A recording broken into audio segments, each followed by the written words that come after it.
అందరికీ దండాలు. నేను మీ లాట్కా నారన్న. వెల్కమ్ టు ఇజం టీవీ. ఇక ఇయ్యాల సుత్తి లేకుండా సూటి ముచ్చట పెట్టనీకే ఒక గెస్ట్ అయితే పట్టుకొచ్చిన. ఆయన ఎవరో కొత్త మనిషి అయితే కాదు. ఇంత ముందుకు పాటల బండి ప్రోగ్రామ్ తోటి ఆయనతోటే స్టార్ట్ చేసినాం. మస్తు అద్భుతమైన పాటగాడు, రాతగాడు, మంచి అంబేద్కరిస్ట్ సమాజంలో తెలిసిన మనిషి ఆయనే రెంజాల రాజేష్. బాగున్నావని? బాగున్నాను. నేను మంచిగా ఉన్నా. అయితే మీ గురించి ఈయన మంచి అంబేద్కరిస్టు, ఏడ ఉద్యమం జరిగినా, దళితులకు జరిగినా లేకపోతే ఇంకెవరికైనా జరిగినా పోతాడు, మంచిగా స్పందిస్తాడు, పాటలు రాస్తాడు, పాడతాడు, విగ్రహావిష్కరణ చేస్తాడు, అంబేద్కరిజాన్ని ప్రపంచానికి పరిచయం చేస్తాడని మాత్రమే తెలుసు. మరి ఇప్పుడు ఏమో కొత్త రంగులు అంటించుకొని తిరుగుతున్నావని బయట మస్తు టాకు. మేము కూడా చూస్తున్నాం సోషల్ మీడియాలో, యూట్యూబ్లలో ఆడాడ అగో ఇప్పుడు నీ ముఖానికి ఏదో అంటుకుంది కనిపిస్తుందా? దాని పేరు మాల కులం అని కనిపిస్తుంది. మరి టాటాక్ అక్షరాలతో కులం బోర్డు కనిపి, ఇంత ముందుకేమో అంబేద్కర్ కనిపించేది, ఇప్పుడేమో మరి ఏదో మాల అని కనిపిస్తున్నది. ఏంది మరి? అంటే ఇంత ముందే అన్నావు ఎవరికి అన్యాయం జరిగినా పోతాడు. ఒకప్పుడు మరి అట్నే ఉండే. మరి అంటే భారత రాజ్యాంగంలో ఉన్నటువంటి హక్కులని బీజేపీ గవర్నమెంట్ రాజ్యాంగబద్ధంగా కాకుండా వాళ్ళకి ఇష్టం వచ్చినట్టుగా స్వీయ నిర్ణయాలు తీసుకుంటూ రాజ్యాంగాన్ని మార్చేసే ప్రయత్నం చేస్తూ దాన్ని ఉల్లంఘిస్తుంది. దాంట్లో భాగంగా అంతకుముందు రైతుల మీద నల్ల చట్టాలు తీసుకొచ్చారు.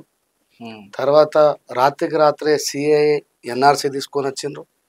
అట్లాగనే భారత రాజ్యాంగం ప్రకారం జరగాల్సిన ఏబిసిడి వర్గీకరణ, భారత రాజ్యాంగం ప్రకారం జరగాల్సిన ఏబిసిడి వర్గీకరణని వాళ్లకు నచ్చినట్టు సుప్రీంకోర్టు చేత చేయించుకున్నారు. ఇప్పుడు నచ్చినట్టు చేయించుకున్నారంటే సుప్రీంకోర్టు ఏం మన ఊర్లలో ఉండే పెద్ద మనుషుల తీర్మానం కాదు కదా. ఈ భారతదేశ అత్యున్నత న్యాయస్థానం అది. దాన్ని కన్విన్స్ చేసేంత ఉండదు. సుప్రీంకోర్టు చెప్పినట్టు రాజ్యాంగం వింటదా? రాజ్యాంగం చెప్పినట్టు సుప్రీంకోర్టు వినాలా? రాజ్యాంగం చెప్పినట్టే సుప్రీంకోర్టు. మరి సుప్రీంకోర్టు రాజ్యాంగాన్ని ఉల్లంఘిస్తే మరి ఉల్లంఘిస్తారు ఎట్లా అనుకుంటే? ఇప్పుడు ఏబిసిడి వర్గీకరణని నేను వ్యతిరేకిని కాదు, సపోర్ట్ చేస్తావు. 100% ఏబిసిడి వర్గీకరణకి రాజ్యాంగబద్ధంగా సపోర్ట్ చేస్తాను. అంటే రాజ్యాంగబద్ధంగా ఎట్లా అయింది? రాజ్యాంగబద్ధం అంటే రాజ్యాంగబద్ధం అంటే ఏమిటంటే ఫస్ట్ లోకల్ అసెంబ్లీలో ఒక తీర్మానం చేసుకొని దాన్ని ఉభయ సభలలో భారతదేశంలో ఉన్నటువంటి సగం రాష్ట్రాలు దానికి ఆమోదం తెలపాలి. అవును, ఈ ఏబిసిడి వర్గీకరణని భారతదేశంలో సగం రాష్ట్రాలమైనటువంటి మేము అది మాకు అవసరం ఉన్నది అని కేంద్రాన్ని అడగాలి.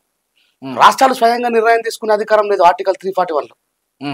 కేంద్రం నిర్ణయం తీసుకొని ఎస్ అండి, ఇగో మరి ఉభయ చట్టాలలో వాళ్ళ చేత అయ్యా మరి ఇట్లా ఈ రకమైనటువంటి చట్టాన్ని కోరుతున్నారు ప్రజలు, మరి మీ రాష్ట్రంలో కూడా అది అవసరం ఉందా అని చెప్పంటే ఈ భారతదేశంలో సగం రాష్ట్రాలు అంగీకరిస్తే అది రాష్ట్రపతి దగ్గరకు పోయి ఆమోదయోగ్యమైన తర్వాత పార్లమెంట్లో చట్టం చేసి ఎట్లాగైతే తెలంగాణ చేసిండ్రో అప్పుడు దాన్ని బయటకు వదలాలి.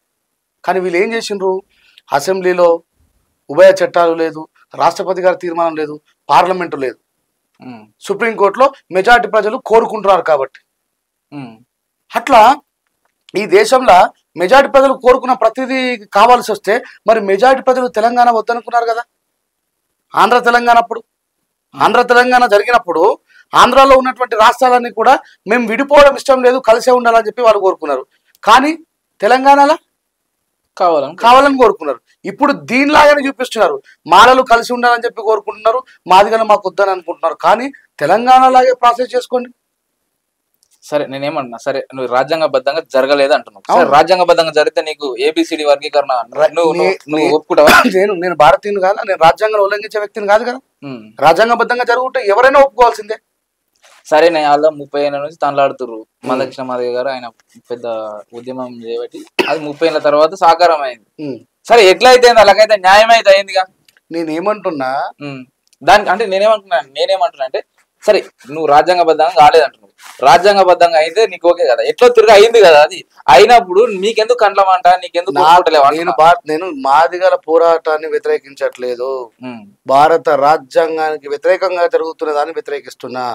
మరొకసారి చెప్తున్నా, నేను మాదిగల వర్గీకరణ వ్యతిరేకించట్లేదు, రాజ్యాంగబద్ధంగా జరగాలి, వర్గీకరణ వ్యతిరేకిస్తున్నా.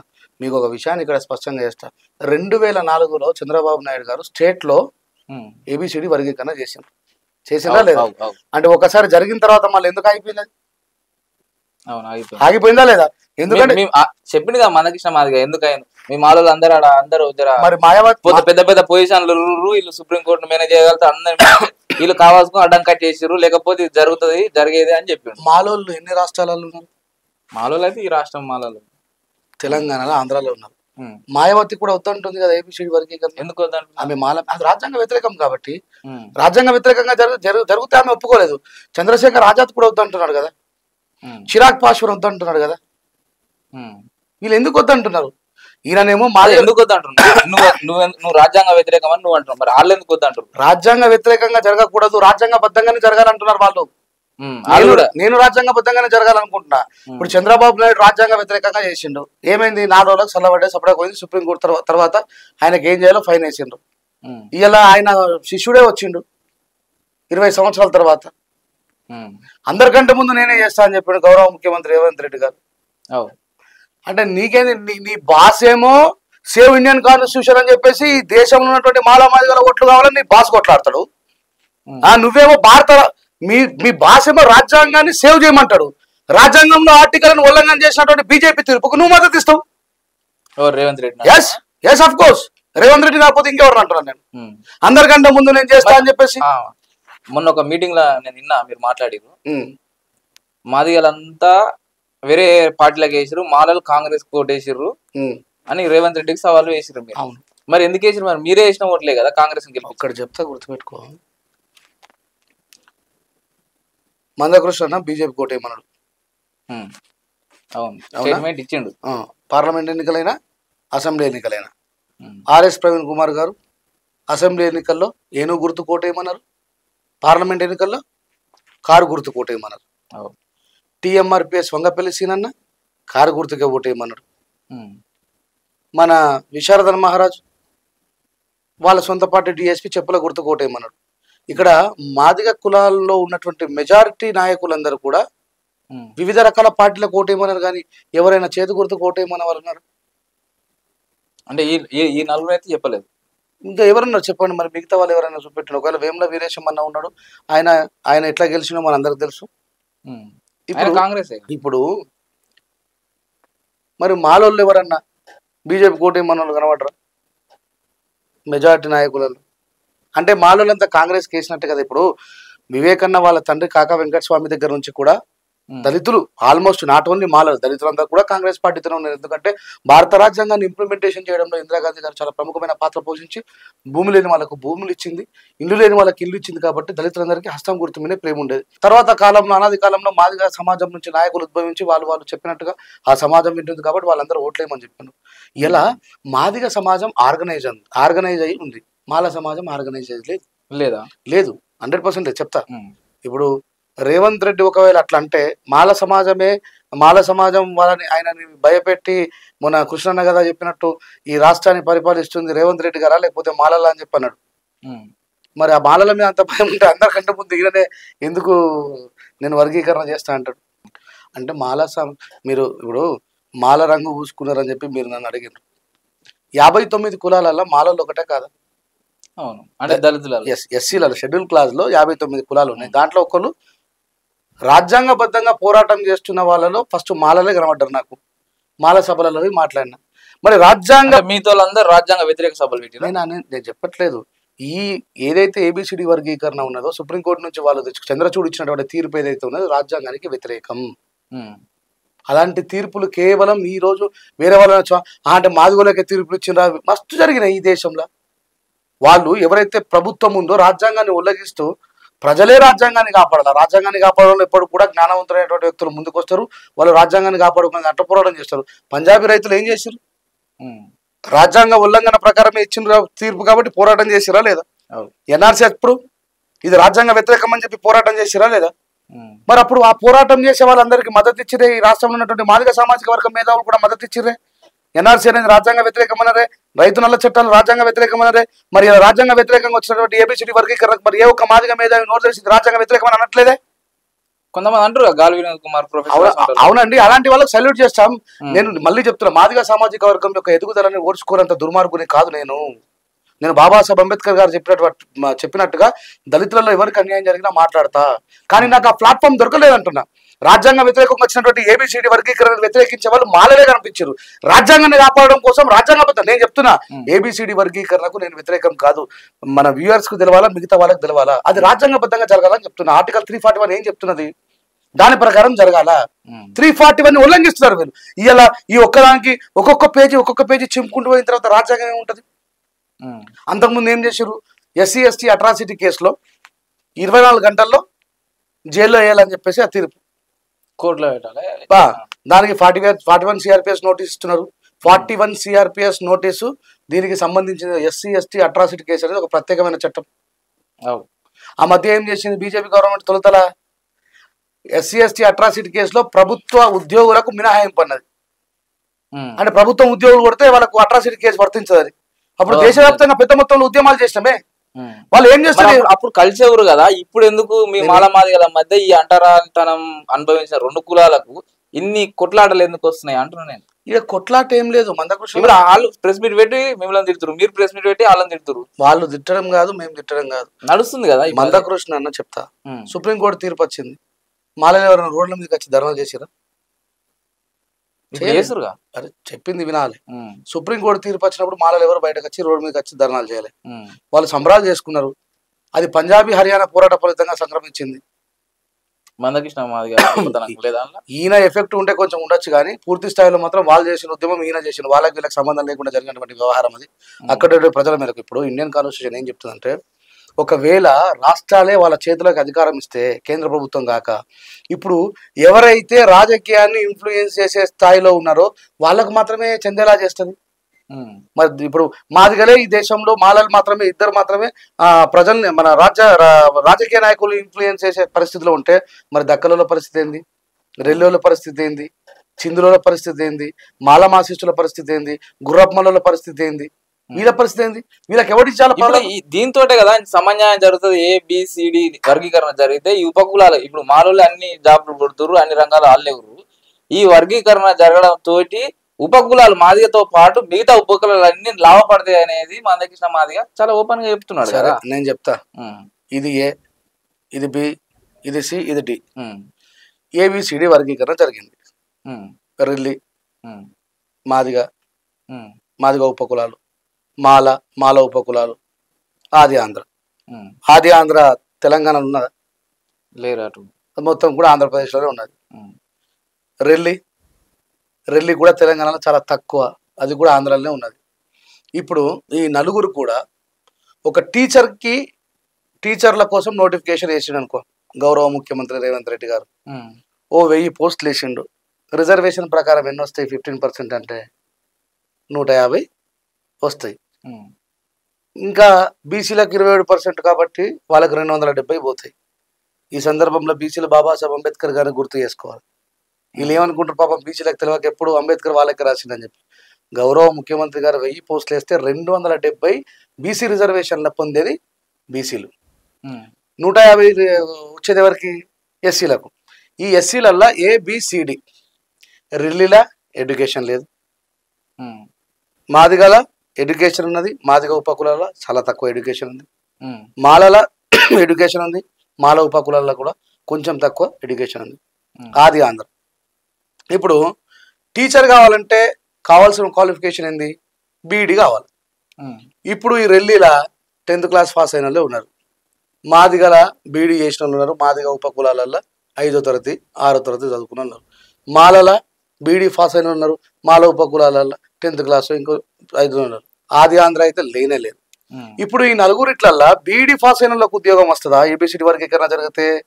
అరే నువ్వు 5వ తరగతి మరి అప్పుడు విద్య యొక్క ఆవశ్యకత పెంచుకున్నాడు బాబాసాహెబ్ అంబేద్కర్ గారు. ఇప్పుడు మాలలు మాదిగలు ఇద్దరు కూడా విద్యను అందుకొని చదువుకొని గొప్పలేరు కాబట్టి వీళ్ళు ఏం చేయాలి? వీళ్ళ కాంట్రిబ్యూషన్ ఏమంటాడు డాక్టర్ బాబాసాహెబ్ అంబేద్కర్ గారు?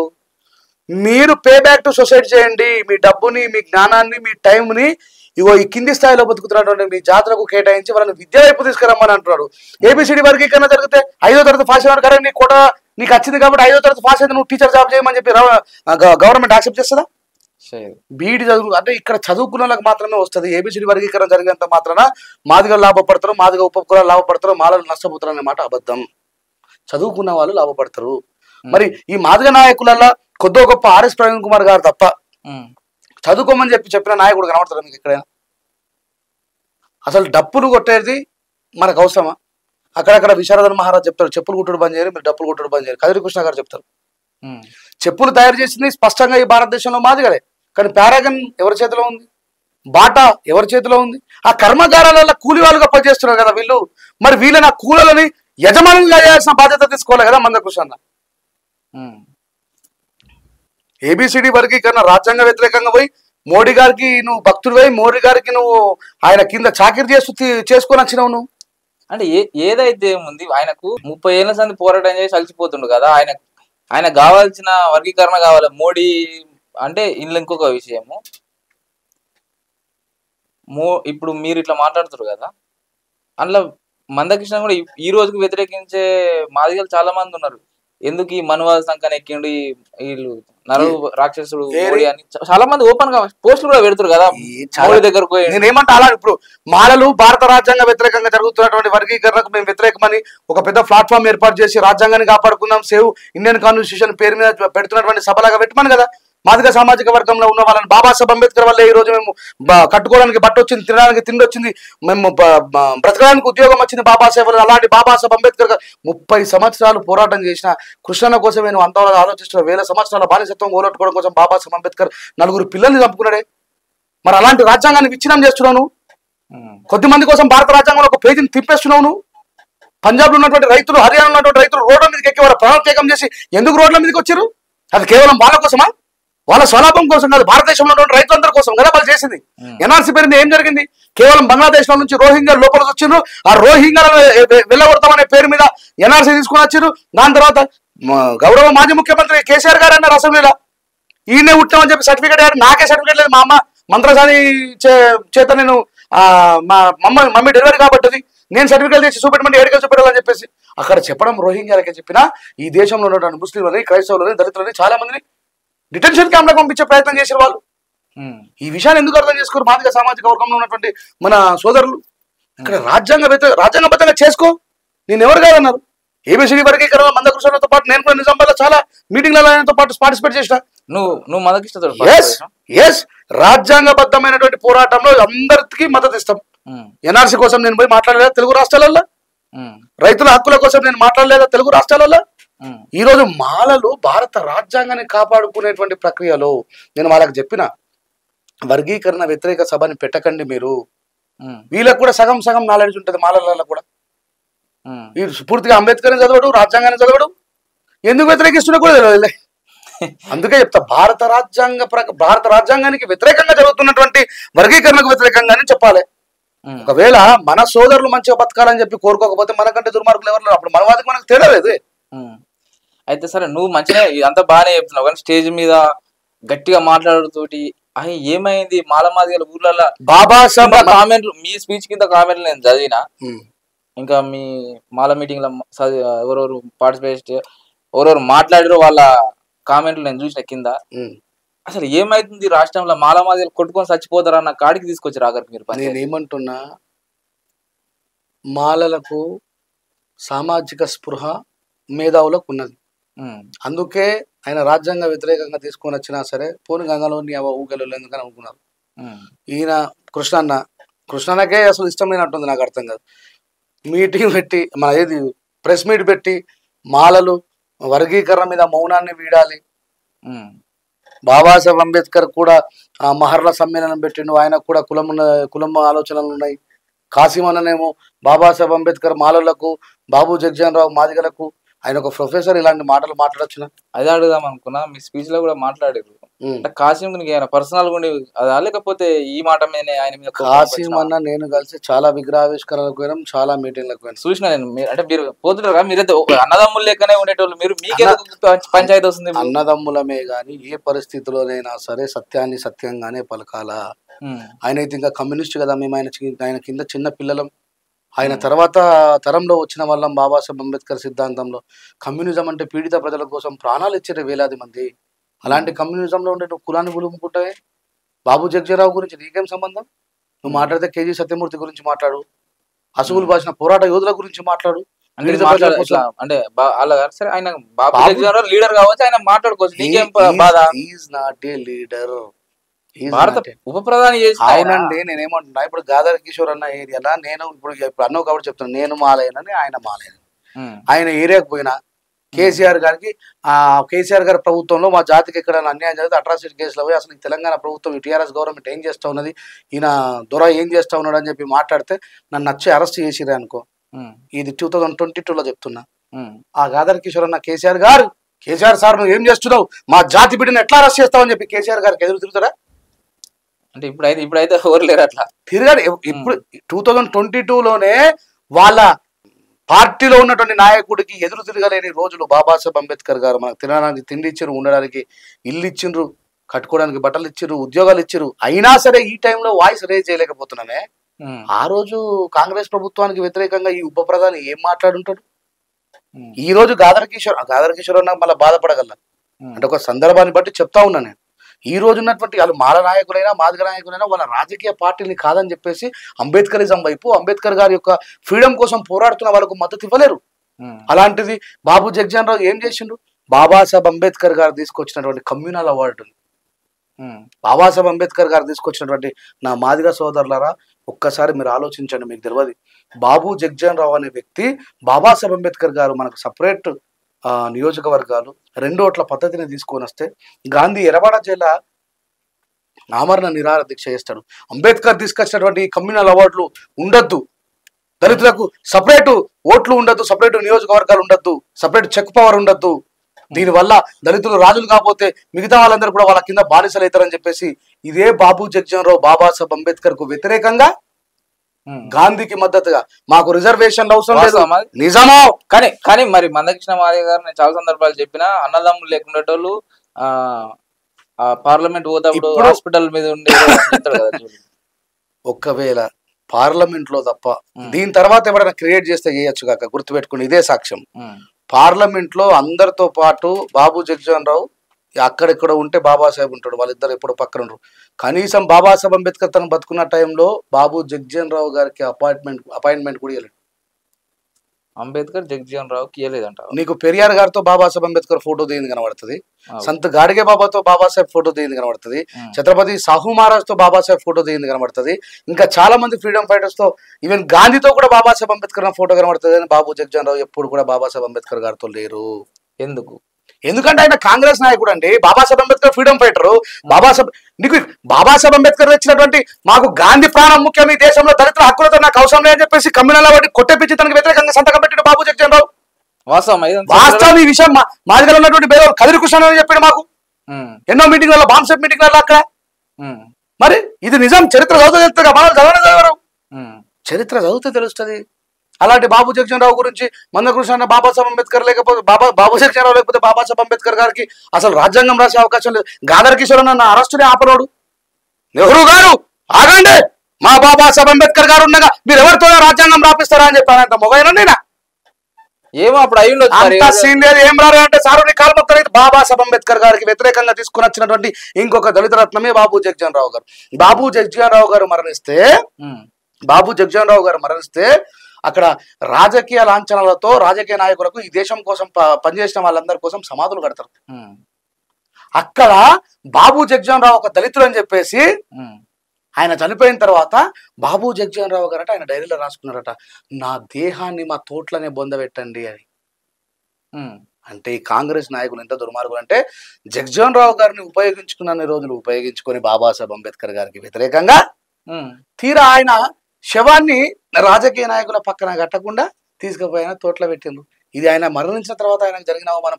ఇదే బాబు జగ్జీవన్ రావు గారు ఒక విగ్రహాన్ని ఆవిష్కరించడానికి పోయితే అవి ఉప ప్రధానిగా ఉన్నప్పుడు ఈ దేశంలో ఉన్నటువంటి మా సమాజానికి తెలవాలా, ఉప ప్రధానిగా ఉన్నటువంటి వ్యక్తి విగ్రహావిష్కరణ చేసి పోయిన తర్వాత దాని మీద ఆవు గుచ్చ పాలు పెండ పోసి మొత్తం కడిగేసారు. ఒక దళితుడు వచ్చి ఈ విగ్రహాన్ని ముట్టి ఆవిష్కరించిందని చెప్పేసి బాబు జగ్జీవన్ రావుకు కూడా అవమానం జరిగింది. 100% అవమానం జరిగింది. నువ్వు ఏ పదవిలో ఉన్నా సరే, నువ్వు దళితుడు కాబట్టి ఈ దేశానికి ఉప ప్రధాని చేసినా కానీ నువ్వు మాతో పాటు సమానంగా కనీసం సమాధుల పక్కన కూడా నీకు ఉండకూడదు అని చెప్పేసి తీసుకుపోయిన తోట్ల బొంద పెట్టించినటువంటి దుర్మార్గులు ఈ కాంగ్రెస్ నాయకులు.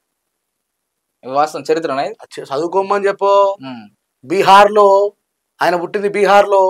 మరి ఎన్ని విగ్రహాలు ఉన్నాయి బీహార్లో? ఎన్ని విగ్రహాలు ఉన్నాయి బీహార్లో? పోయి చూడండి కావాలంటే, నా మాట అబద్ధమైతే. ఎందుకు? మాన్యత గ్రేట్ కాన్షీరామ్ గారు చెంచాయుగం పుస్తకం రాసిండు ఆయన కోసమే. జగ్జీవన్ రావు గురించి రాసిన పుస్తకం. నీకు కాన్షీరామ్ గారు స్థాపించిన బిఎస్పీలో కానీ బాంబ్ లో కానీ బాబు జగ్జీవన్ రావు ఫోటో ఉంటుంది, చూడండి. ఉండదా?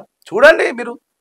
ఇప్పుడు కావాలంటే ఇప్పుడే కాంగ్రెస్ కాబట్టి బీఎస్పీ కాబట్టి పెట్టుకోకుండా ఫోటో పెట్టు. ఏ సమాజం కోసం అయితే పోరాడాడు. మరి పెరియార్ రామస్వామి నాయక్ గారు కూడా కాంగ్రెస్ లో పనిచేసిన అన్న నుంచి బయటకు వచ్చిన తర్వాత మరి ఆయన గౌరవించుకోలేడా కాన్షీరామ్ గారు? మరి ఇదంతా కూడా చరిత్ర చదవక మనోళ్ళు ఏదో అందుకే బాబాసాహెబ్ అంబేద్కర్ చెప్తారు, సింహాల రాత రాసుకోకపోతే వేటగాడు చెప్పిన బుర్రకథనే చరిత్ర అవుతుంది అన్న. చదవండి. ఆ బాబు జగ్జీవన్ రావు గురించి కూడా చదవండి, ఆయనకు జరిగిన అవమానాలు చదవండి, ఆయన ఏం చేసినో చదవండి. నాకు అర్థం కాదు, ఇప్పుడు ఆయన మెట్రికులేషన్ పాస్ అయినటువంటి వ్యక్తి ఆయన భారత రాజ్యాంగంలో ఏం చేస్తాడని నాకు అర్థం కాదు. ఎవరు? బాబు జగ్జీవన్ రావు. ఆయనని బాబాసాహెబ్ అంబేద్కర్ గారికి కాంగ్రెస్ గవర్నమెంట్ ఆల్టర్నేట్ గా తీసుకొచ్చి పెట్టుకున్నది. ఆయన వల్ల మాదిగ సమాజానికి, మాల సమాజానికి, అసలు దళిత సమాజానికి ఎలాంటి ఏం జరగలేదు. మరి ఎందుకున్నాయి విగ్రహాలు గినియానం? ఇక అది కాన్షీరామ్ గారు ఏమైనా చేసి ఉంటేనే కదా. అప్పుడు ఏదో ఇప్పుడు ఓపెన్ గా చెప్తున్నా, బాబాసాహెబ్ అంబేద్కర్ గారిని మాదిగ సమాజానికి దూరం చేయడం కోసమే ఆ విగ్రహం వచ్చింది. అది మందకృష్ణ పెట్టించిండు. ఇంకెవరి సమాజానికి ఆయన ఎందుకు?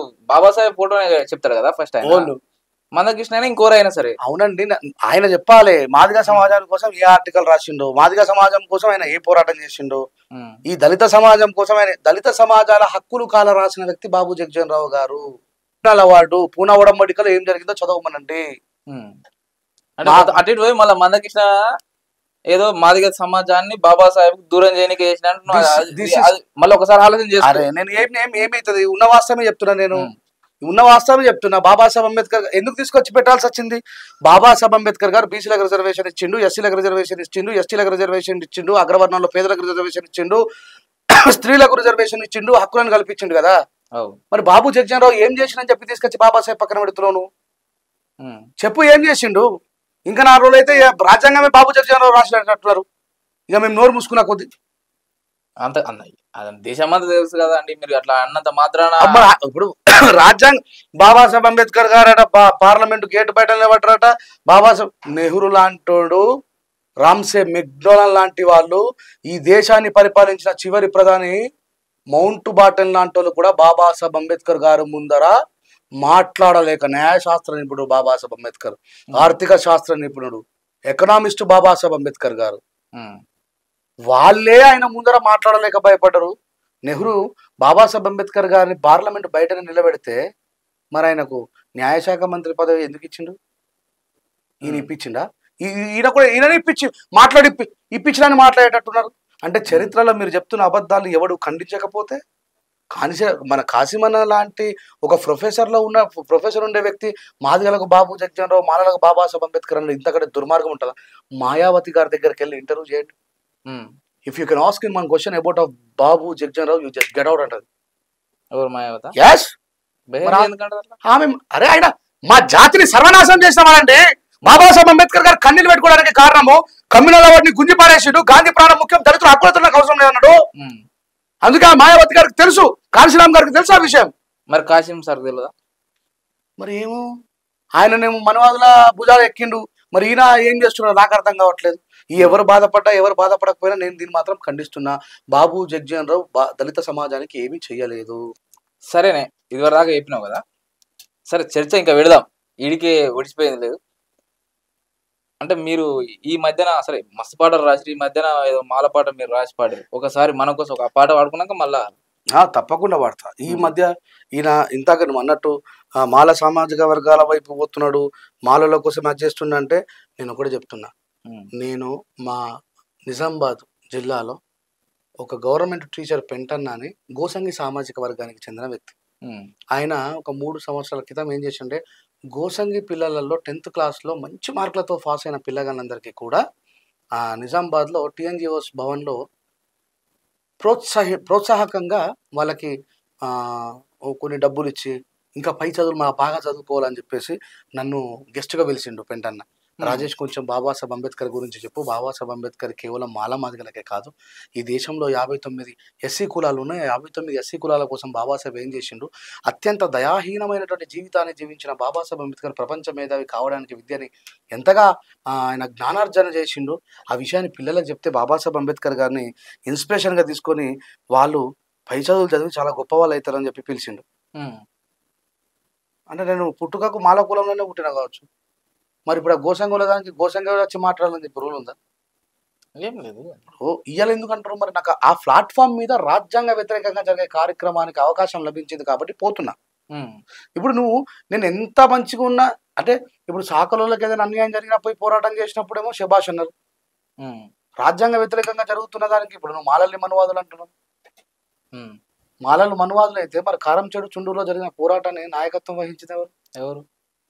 కత్తి పద్మారావు ఎవరు? బుజ్జతారకం సార్ ఎవరు? పీడిత ప్రజల కోసం సామాజిక న్యాయం అని చెప్పి మాట్లాడుతున్న వాళ్ళు. కేజీ సత్యమూర్తి తుపాకీ పట్టుకొని పీడిత ప్రజల కోసం అడవికి పోయిండు. గదరన్న, గోరెట్టి వెంకన్న ఎందుకు ఇట్లా అపవాదాలు చేస్తున్నా నాకు అర్థం కాదు. ఇప్పుడు కృష్ణన్న నువ్వు చేసుకున్నావు, తప్పు చేసుకున్నావా, ఉప్పు వేసుకున్నావా, ఎవరిని ఒప్పించి చేసుకున్నావు, ఎవరిని నొప్పించి చేసుకున్నావు, సపడా కూకో. నువ్వు ఎందుకు మాలల్ని మళ్ళీ ఇప్పుడు తినకే ఇష్టం లేనట్టున్నది. మళ్ళీ మాలల్ని రోడ్ల మీద రప్పించి ఇంకా 4 రోజులు ఇంకా దీన్ని ప్రొలాంగ్ చేయాలనుకుంటున్నాయేమో. మాలలు శక్తివంతులు, వాళ్ళు ఏమన్నా చేస్తారు, ఎవరు ఏమనలేడు. ఇష్టం లేదా వర్గీకరణ? ఏమో నాకైతే అట్లా అనిపిస్తున్నది. మరి ఇప్పుడు నువ్వు వేసుకున్నావు, సంబరాలు జరుపుకున్నావు, అయిపోయాయి. నేను ఎవరేమన్నారు? నువ్వు మళ్ళీ మీటింగ్లు పెట్టి మాలలు తిట్టుడు ఎందుకు? అంటే మాలలు వాళ్ళు ఏమైనా చేస్తారు? మల్లికార్జున ఖర్గే ఉన్నాడు, వాళ్ళ కాంగ్రెస్ గవర్నమెంట్లో అంతా వాళ్ళే ఉన్నారు, అంతా వీళ్ళే ఉన్నారు. అసలు ఈ దేశాన్ని, ఈ రాష్ట్రాన్ని పరిపాలిస్తుంది రేవంత్ రెడ్డా లేకపోతే మాలలా? ఏడా అట్లా ఏం లేదు.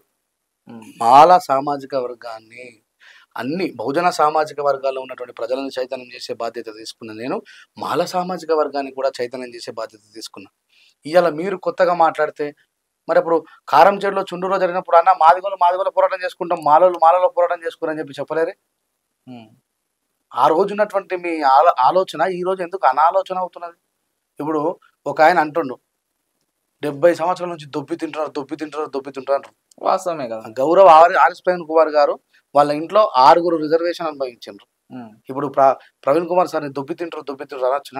ఆయన కష్టపడి ఒక లారీ క్లీనర్ కావాల్సినోడు, ఒక IPSI, ఒక గురుకుల దానికి ఒక అధికారిగా ఉండి ఎంతో మంది పిల్లల్ని విద్యా వైపు మలిచినటువంటి వ్యక్తి. ఇప్పుడు అట్లా అనొచ్చున ఆయనని? వాళ్ళు కష్టపడితేనే వచ్చింది తప్ప వేరే గుంజుకొని తీసుకపోలేరు కదా. ఆయన IPS కాగలిగిందంటే కష్టపడితే అయిందా, ఉత్తగా అయిందా? కష్టపడితేనే. మరి ఇప్పుడు అనొచ్చున సార్ మీ ఇంట్లో 6 దొబ్బి తిన్నారు అనొచ్చున?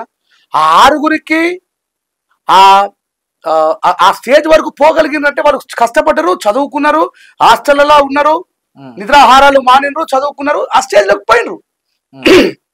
నువ్వు ఆ స్టేజ్లోకి పోవడానికి వాళ్ళని ప్రోత్సహించాలి తప్ప కులాల మధ్య స్విచ్ పెట్టడానికి వాళ్ళు దొబ్బి తిన్నారు, వీళ్ళు అద్దిన్నారు, ఇవేంటికి? వీలైతే కలిపే ప్రయత్నం చేయండి. నా దృష్టిలో విడగొట్టేవాడే మనవాది వారసుడు. కలిపేవాడు ఎప్పుడు కూడా బాబాసాహెబ్ అంబేద్కర్ వారసుడు. సో మాలల్ని చైతన్యపరిచే విధంగా ముందుకు పోవాలి కాబట్టి పాట రాసిన. మాల రగిలే జ్వాల ఇకనైన మేలు కోర, కలవాలి నిలవాలి పోరు దారిలో నడవాలి, నిదరమత్తు వదలర నువ్వు సిద్ధం కావాలిరా, ఈ బానిసత్వ సంకెళ్లను తెంచుకు కదలాలిరా. బాబాసాహెబ్ త్యాగముతో బ్రతుకు మార్చుకున్నోళ్ళు ఆ త్యాగమే మరిచి కొత్త రాగమందుకున్నారు. మాల రగిలే జ్వాల ఇకనైనా మేలు కోర, కలవాలి నిలవాలి పోరు దారిలో నడవాలి, రణభూమిలో గర్జించిన కోరే కావు మనది, యుద్ధ భూమిలోన ప్రభవించిన ధీర ఘనత మనది, ఆ పేష్వాల మదమనిచిన మహరు వీర యోధులం, 500 సైన్యమే భయమెరుగని శౌర్యులం, 28,000 పేష్వాలను తెగ నరికి బహుజనుల విముక్తికై పోరు బాటలేసినం. మాల రగిలే జ్వాల ఇకనైనా మేలు కోర, కలవాలి నిలవాలి పోరు దారిలో నడవాలి. ఆ మనువాదుల మన్ననలో పొందుటకు కొందరు అంబేద్కరయ్య త్యాగాలను హేళన చేస్తున్నారు. తన పిల్లలను కోల్పోయి మన భవితను కోరెరా, నిలువున తను కాలిపోతూ వెలుగులు పంచిండురా. ఈ మధ్య అంబేద్కర్ గారు రాజ్యాంగం రాయలేదు, అంబేద్కర్ గారు తిడుతూ వస్తున్న వాళ్ళ కోసం రాసిన ఈ చరణం. నిలువున తని కాలు పోతూ వెలుగులు పంచిండురా, అంబేద్కర్ అయ్య పైన నిందలేసే ఊర కుక్కల, తరిమి తరిమి కొడదాము ఏకమయ్యి కదలిరా, మాల రగిలే జ్వాల ఇకనైన మేలు కోర, కలవాలి నిలవాలి పోరు దారిలో నడవాలి. ఈ పాటని అతి తొందరలో వీడియో రూపంలో మీరే రాసిరా? ఎస్, నేనే రాసిన, నేనే వాడిన. షాన్ రంజాల రాజేష్ ఛానల్లో వీడియో రూపంలో రాబోతుంది. వ్యూవర్స్, చాలా రోజుల తర్వాత మన ఛానల్లో ఈ పాటను తీసుకురాబోతున్నా. So this is my responsibility. 59 కులాలని జాగృతం చేసి అంబేద్కరిజం వైపు తీసుకుపోయేటువంటి క్రమంలో మాలలు కూడా నా వల్లే, మాదిగలు నా వల్లే, 59 కులాలు. అరే నా వల్లే అంటున్నావు కదా. ఎర్ర ఉప్పాలన్న ఉన్నాడు, వాళ్ళు జంబూదీప చక్రవర్తి అని అంటారు. ఎర్ర ఉప్పాలన్న, ఇప్పుడు నాకు మాదిగ సమాజం మీద ద్వేషమే ఉంటే, కోపం ఉంటే, ఎర్ర ఉప్పాలన్న మీద పాట ఎవరు రచకుండా రాబేసి పాట రాస్తే నేను పాడిదా. ఏం పాట? నర నరాన బహుజన స్వరమా, సబ్బండ జాతుల గలమా, వెలివాడలకే తోరణమా, తరనారనగలమా, ఉపాలి మా ఉపాలి మా మండే గుండెల తుగిలి, ఓ ఉపాలి మా ఉపాలి నువ్వు బహుజన మార్గపు, ఇట్లా రాచకుండా రాసి నేను పాడిన. మరి ఇప్పుడు డాక్టర్ కదిరి కృష్ణ గారు ఎంతో వేలాది మందిని అంబేద్కరిజం వైపు మలిసిండ్రు. నేను తప్ప ఎవడన్నా డాక్టర్ కదిరి కృష్ణ గారి ద్వారా అంబేద్కరిజం నేర్చుకున్నా చెప్పి చెప్పిండా? అంటే మీరు పెద్ద మనిషి కాబట్టి చెప్తే అవునండి. మరి ఆయన మాదిగ సామాజిక వర్గం, నేను మాల సామాజిక వర్గం. మరి మా గురువు గారు అంటే నాకు ఇష్టం లేకపోతే ఆయన మాదిగ సామాజిక వర్గంలోనే ఎంతో మంది వేలాది మందిని తయారు చేసిన ఒక్కడు కూడా చెప్పడు కదా. నాకు ఒకవేళ మాదిగల మీద ద్వేషం ఉంటే, మాదిగల మీద ప్రేమ లేకపోతే. ఇప్పుడు వస్తున్నా చాలా మంది ఏమంటారు అంటే డాక్టర్ కదిరి కృష్ణ గారి అనుచరులు కానీ ఆయన అభిమానించేటోళ్ళు, ఆయన కులం పోవాలని తయారు చేసిన రెంజల రాజేష్ వల్ల కులాన్ని పట్టుకొని ఎలాడుతుంది అనేది అక్కడ నుంచి. ఎందుకంటే ఆయన నుంచే నేను వచ్చిన తయారైన చెప్పినావు కానీ ఆయన అంబేద్కరిజం దిక్కుపోమంటే ఈయన కులం దిక్కుపోతున్నా అనేది ఇప్పుడు నీ మీద వస్తున్న చర్చ. అవునండి. ఇప్పుడు నేను మిగతా వాళ్ళకి సమస్య వచ్చినప్పుడు పోరాడినా, ఇప్పుడు వాళ్ళు రాజ్యాంగానికి వ్యతిరేకంగా జరుగుతున్న చర్య కోసం నిలబడ్డరు. నేను ఇప్పుడు వాళ్ళ తరపున నిలబడుతుంది, నేను రాజ్యాంగం తరపున నిలబడ్డా, కులం తరపున కదా. అరే నేను ఏమంటున్నా, ఇప్పుడు ఏ కులమైనా సరే నా కులమే, కవర్ చేసుకోకట్లా. కవర్ చేసుకోవడం ఏమున్నది, నేను పక్క మాలోనే, తన తప్పే ఉంది. చూసే విధానాన్ని వాళ్ళు మార్చుకోవాలా, మరి వాళ్ళు రావాలి కదా. వాళ్ళు అన్నారు కదా రాజ్యాంగ వ్యతిరేకంగా జరుగుతుంది. నీ వర్షన్ ఇట్లా తీసుకున్నాగా, నెక్స్ట్ డిబేట్ కు ఎవరైనా అక్కడ నుంచి కూడా ఒక మేధావిని తీసుకొస్తాం. అసలు ఎందుకు మీరు ఎందుకు వద్దంటారు, ఎందుకు కావాలంటారు రాజ్యాంగ పద్ధతి మీద. అప్పుడు కూడా 2 వర్షన్స్. మేధావితో నాకు అవసరం లేదు, నేను స్పష్టంగా చెప్తున్నా. ఇంకొకరిని పిలిచి మాట్లాడి వాడిని క్వశ్చన్ అడగాల్సిన అవసరం క్లియర్ గా చెప్తున్నా కదా. నేను భారత రాజ్యాంగం ప్రకారము ఏబిసిడి వర్గీకరణ జరగడం లేదు, అందుకే వ్యతిరేకిస్తున్నారు. రాజ్యాంగబద్ధంగా జరిగితే ఎవరు వ్యతిరేకించరు. ఒకవేళ ఈ రోజు మేము సంస్కారవంతులము, మేము శీలవంతులము, ఈ భారతదేశం యొక్క బహుజన కులాల అభివృద్ధి కోరుకునే వాళ్ళమని మాట్లాడుతున్న కుహన మేధావులకు చెప్తున్నా, ఈ రోజు రెంజర్ల రాజేష్ మాల ప్లాట్ఫామ్ ఎక్కి భారత రాజ్యాంగ వ్యతిరేకంగా జరుగుతున్న ఏబిసిడి వర్గీకరణకి మద్దతుగా పోరాటం చేస్తే తప్పైతే, మరి ఆ రోజు నల్ల చట్టాలు వచ్చినప్పుడు రైతుల వైపు పోరాడిన వాళ్ళందరూ కూడా తప్పే. ఎన్ఆర్సి సిఏఏ పేరు మీద ఈ దేశంలో ఉన్నటువంటి మూలవాసులు, దేశంలో ఉన్నటువంటి మనుషుల్ని వేరే దేశానికి పారగొట్టే ప్రయత్నం చేసినటువంటి దానికోసం పోరాడిన వాళ్ళు కూడా తప్పే. అదంతా కూడా రాజ్యాంగానికి వ్యతిరేకంగా జరిగిన చర్య. మళ్ళీ చెప్తున్నా, ఏబిసిడి వర్గీకరణ భారత రాజ్యాంగం ప్రకారం జరిగితే 100% నేను మద్దతు. సరే, మద్దతు ప్రకటిస్తాను. ఓకే, మనలో మన మాట. చాలా మంది ఏమంటారు అంటే, బయట ఆడాడ చర్చ నడుస్తున్నది, ఈ వర్గీకరణ అయితే అయ్యింది కానీ ఈ మాలో ఏదో తీరుగా దీన్ని తిమ్మిని బమ్మి చేసి మళ్ళా అప్పుడు ఎట్లా అయితే నువ్వు చెప్పినావు కదా 2004 ఆ వర్గీకరణ అయ్యింది, తర్వాత మళ్ళీ అది కొట్టేసారు. ఇప్పుడు వర్గీకరణ అవుతుంది అంటావు? నిజం చెప్పు. నేను ఏమంటున్నా అంటే ఈ ఆన్సర్ ఆన్సర్ చెప్తున్నా. ఇది ఈ అసెంబ్లీలో జరిగేదా కాదు, పార్లమెంట్ లోనే కదా. మరి అందరికంటే ముందు ద లార్జెస్ట్ స్టేట్ ఏది భారతదేశంలో అతిపెద్ద రాష్ట్రము? ఉత్తరప్రదేశ్ లో మాయావతి అక్కనే కదా అత్యంత మాదిగలు, అత్యంత ఎక్కువ మాదిగలు కలిగినటువంటి రాష్ట్రమే ఉత్తరప్రదేశ్. ముందు ఆమెనే వద్దని సంతకం పెడుతుంది, మమ్మల్ని ఎందుకు బదలాం చేస్తారండి నాకు అర్థం కాదు. మన పెద్ద మాదిగా మన అక్కనే వద్దు, రాజ్యాంగ వ్యతిరేకంగా జరుగుతుంది. నేను రాజ్యాంగాన్ని కాపాడడం కోసం ఆ party manifesto Indian constitution, BSP party manifesto Indian constitution ని రక్షించడంలో అందరికంటే ముందు ఉండేది బిఎస్పీ అని చెప్పి అంటది అక్క. ఆమె పెడితే ఫస్ట్ సంతకం. మన అక్క మాదిగ అక్క, మన మాదిగ అక్క పెడుతుంది. చల్ ఇది రాజ్యాంగబద్ధంగా జరిగితే ఆమెనే సపోర్ట్ చేస్తుంది. నువ్వు బీజేపీలో పంచన చేరి రాజ్యాంగానికి తూట్లు పొడిచే వాళ్ళ పక్కన చేరి దొంగతనాలు అడ్డదారులు పోయి ఆ చంద్రచూడిని మెప్పించుకొని, చంద్రచూడిని వాళ్ళే రప్పించుకొని తెప్పించుకొని వాంచేత ఇచ్చినటువంటి తీర్పుని ఇలా తీసుకొచ్చి పెడుతున్నారే. మొత్తానికి అయితే ఇది కాదంటావు. ఇప్పుడు అయినా సరే నేను కాదని చెప్తున్నా. అయినా సరే ఆ రోజు అయింది, తర్వాత ఏమైంది? సుప్రీంకోర్టు ఇచ్చింది తప్పు అని చెప్పేసి వచ్చిందా లేదా? మరి ఇక్కడ మమ్మల్ని ఎందుకు బదనాం చేస్తారు? మాలోళ్ళు అంత శక్తివంతులు. అది మాలోళ్ళు కాదు, ఫస్ట్ భారతదేశంలో అత్యధికంగా మాదిగలు ఉన్న రాష్ట్రం. ఆ రాష్ట్రం నుంచి అందరికంటే ముందు ఈ వర్గీకరణ వద్దు అని సంతకం పెట్టేట ఆమె మాదిగ కులానికి చెందిన మాయావతి గారు. ఊరికే తెలుగు రాష్ట్రాల్లో ఉన్న మాలోళ్ళని బదలాం చేసి మాలోళ్ళ చెప్తారు. ఇదెందుకు మా బదలా మా మీద? సరే, మీ పంచాయతీ అంతా పక్కకి పెడితే ఒకటి మాట అంటే మీడియాలో కానీ సాధారణ జనాలలో కానీ, పంచాయతీ కాదు సామాజిక న్యాయం. సరే, నేను బయట పంచాయతీలో చూస్తారు కాబట్టి అట్లా చెప్పిన. ఒక ప్రధానమంత్రి వచ్చి ఒక కుల నాయకునికి సపోర్ట్ చేసినట్టు అది చిన్న పోరాటం కాదనేది బయట జనాలు మాట్లాడుకున్నాం. బయట జనాలు కాదు, నేను కూడా మాట్లాడతా. మా సామాజిక వర్గంలో పుట్టిన ఒక వ్యక్తి ప్రధానమంత్రి కదిలించేంత గొప్ప నాయకుడు అయిందో దాన్ని నేను కూడా ఆశిస్తా. మందకృష్ణకు 100% ఐ సల్యూట్ మందకృష్ణ. నేను ఇప్పుడు కాదు ఎన్నోసార్లు చెప్పిన. కానీ నా బాధ ఏంటంటే అన్న, ఇలా 3% ఉన్నటువంటి అగ్రవర్ణంలో ఉన్న పేదలకు వాళ్ళు 10% రిజర్వేషన్ ఇచ్చిండ్రు. మందకృష్ణ నా ముందర నుండి 59 కులాలకు నాయకత్వం వహిస్తూ దాన్ని వ్యతిరేకిస్తూ మాకు ఎప్పుడో మా తాత ముత్తాతల టైంలో 15% ఇచ్చిర్రు. మా వాళ్ళకి కొడుకులు పుట్టి వాళ్ళకు కొడుకులు పుట్టి వాళ్ళకు కొడుకులు పుట్టి వాళ్ళకు కొడుకులు పుట్టినరు. మాకు రిజర్వేషన్ ఎందుకు పెంచుతారేమని చెప్పి ఉమ్మడి పోరాటం చేసి ఉంటే నువ్వు దేవుడుగా మిగిలిపోయేటావు దళితులల్లా. నువ్వు దేవుడుగా మిగిలిపోయేటాడు. నేను మందకృష్ణ నా స్థాయికి రావడానికి ఎన్నో సంవత్సరాలు పోరాడిండు. I accepted, I appreciate him.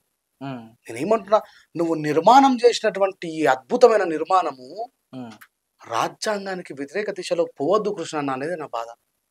నువ్వు 59 కులాలకు ఇలా ఆర్టికల్ 29 అని చెప్పేసి ఒక చట్టం తీసుకొని వచ్చి 15% రిజర్వేషన్ తర్వాత దాన్ని దాటి అంటే రిజర్వేషన్ ఉపయోగించుకొని బయటకు వచ్చినటువంటి వ్యక్తులు కొంచెం ఆర్థికంగా సామాజికంగా పైకి వచ్చిన వాళ్ళు ఇలా మెరిట్లో కొట్టుకునే అవకాశాన్ని తొక్కిపరేస్తున్నారు. దాని గురించి ఎందుకు మాట్లాడతలేరు? వాస్తవానికి దీని మీద మస్తు చర్చన అయితే జరుగుతున్నది. ఎందుకంటే 3% అగ్రవర్ణాలే 7% ఉన్నారు. అందులో పేదలు ఎంతమంది తెలియదు. ఒక లెక్క భూమి వాళ్ళ చేతిలో ఉన్నది, రాజ్యం వాళ్ళ చేతిలో ఉన్నది, ఫ్యాక్టరీలు వాళ్ళ చేతిలో ఉన్నాయి.